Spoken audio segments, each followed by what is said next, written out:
Mwaritanzi batsirai mweya wangu dinena mouru kwazo dinena mo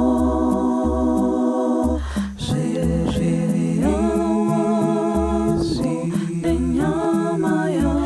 imandu zinopikisana zinorwa batsirai mweya wangu dinena mouru kwazo dinena mo ziriyawazi nenyama ya imandu zinopikisana zinorwa kudakwa upombwe noumondi zvichandisha isanaka yoshe wamwari asi mweya ndiye upenyu mweya rugare kuzvidzoro zvirereka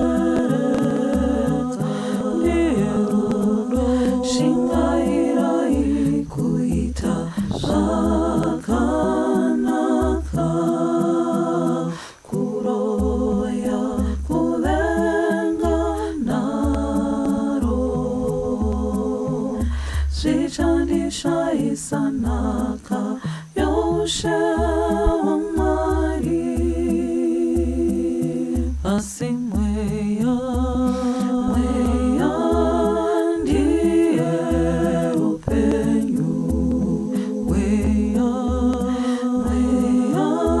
rugare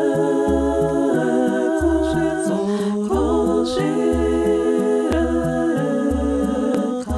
ndiye rudo shingairai kuita zvakanaka